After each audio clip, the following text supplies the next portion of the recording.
Yo, it's your real deal Magic Killer, one true hard hitter, your Wrestling Meets World Champion, Dojan Ron. And as you can see, hey, we live on Twitch. Why haven't you joined us yet? Link down in the comment below. But quite frankly, we just got through WWE's King and Queen of the Ring pay-per-view, and I will say it is one of the better Saudi Arabia pay-per-views we've had.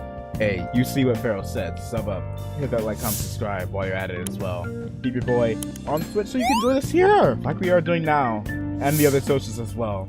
But quite frankly, let me go ahead back over the card for the King and the Queen of the Ring pay-per-view. We started the night off with that of our pre-show match between Bianca Belair and Jade Cargill taking on none other than Indy Hartwell and Candice LeRae.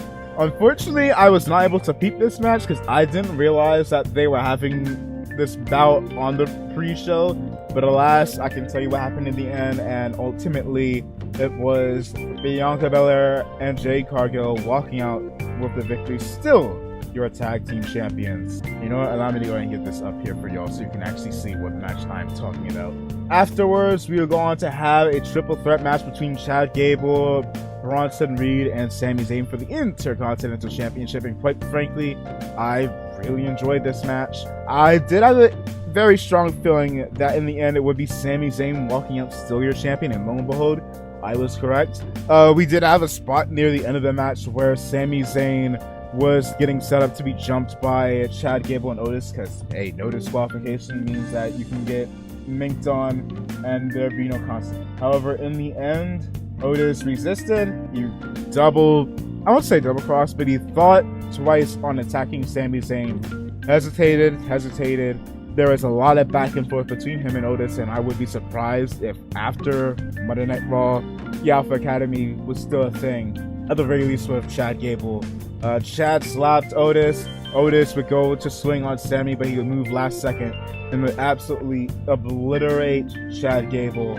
Sami would get back in the ring. Bronson would be in the ring as well, dazed and out of it.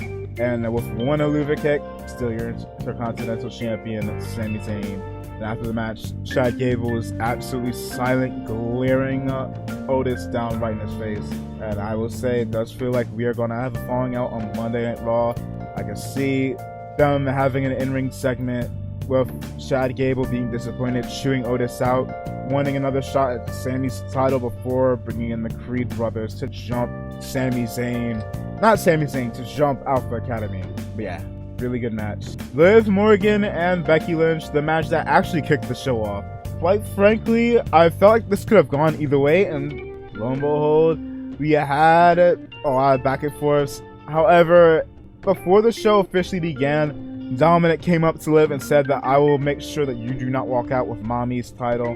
Homeboy completely botched his own operation as he pulled out a steel chair, tossed it to Becky Lynch, only for Liv to drop Becky on the steel chair while the ref was distracted by Dom. Landed in Oblivion, and lo and behold, your new Women's World Champion, Liv Morgan.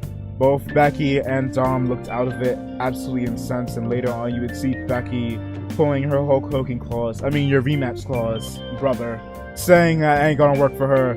Shoot out Dominic and said she wants a rematch, so we're gonna have a rematch between Liv Morgan and Becky Lynch, which most likely Liv is going to win again. Really liking this drama we're building between the members of the Judgment Day, or involving the members of the Judgment Day in general, with Liv Morgan, and I can't wait to see where this goes. The Queen of the Ring would be next up, as Nia Jax would take on Lyra Valkyria. And I did see the potential chance of Lyra walking out the victory, being the new star, new face in the main roster, especially since it did seem like it was going to be Jade to win it, then she lost, then Bianca lost to Nia. But no, Nia walked out your new Queen of the Ring. And I gotta say, I feel like I've officially turned back into being a Nia Jax fan, because I actually was popping off for this moment here. So congrats to the new Queen of the Ring, Nia Jax. But what about the King of the Ring? As it was Gunther versus Randy Orton, and like I predicted, there was going to be some back shots and backs being blown out. What? Pause. As Randy Orton would be worn down by Gunther. He would land an RKO, but Gunther would go out the ring. He would nearly land another, however, he would be rolled up in a little bit of a... I'm assuming it was intentional. Maybe it was, maybe it wasn't. Hey, don't stare at me like that. Don't stare at me like that. But Gunther would roll up Randy Orton, wouldn't have his shoulders fully on the mat. I saw somebody say that Randy's shoulders were higher than RVD's, or higher than RVD is. But alas, your king general, the ring general, Gunther with the victory. And I could see them going back over the footage, decide to have one more match between Randy and Gunther, maybe even put the crown on the line, where Gunther gets his either defiant victory or he gets a victory with aid of the bloodline. I'm not quite sure. Also, I should mention that there was no sign of Uncle Howdy on the show like a lot of people predicted, which kind of does re-solidify my own prediction that the Wyatt 6 will not be debuting probably into SummerSlam. And in our main event, Logan Paul versus Cody Rhodes, a whole lot of shenanigans here, especially on the part of Logan Paul. Logan decided to bring out a prime bottle since they did not have the branding on the map this month, or this pay-per-view. Pulled out the prime bottle, got it used against him.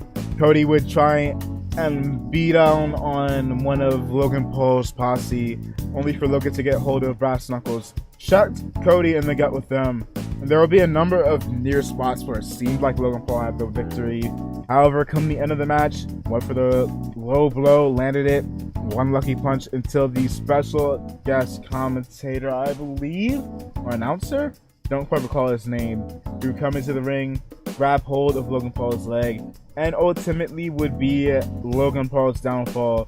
You go for the one lucky punch with the Brass Knuckles, get caught with a crossroads, 1, 2, 3, leading into the 1, 2, 3, and still your undisputed WWE champion, the American Nightmare, Cody Rhodes. And not only that, but quite frankly, earlier in the match, there's this little funny moment where Logan Paul was about to square up to Cole.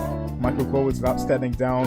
It was Corey Graves, I believe, that had to go ahead and play peacekeeper, keeping Logan Paul away from beating Michael Cole's ass before Cody would hit a suicide dive, taking him out. And yeah, that was the King and Queen of the Ring pay-per-view.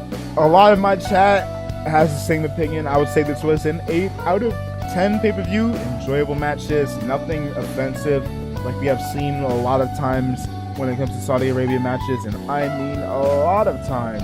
Cough, cough, Rock versus anybody. Cough, cough, Goldberg versus anybody.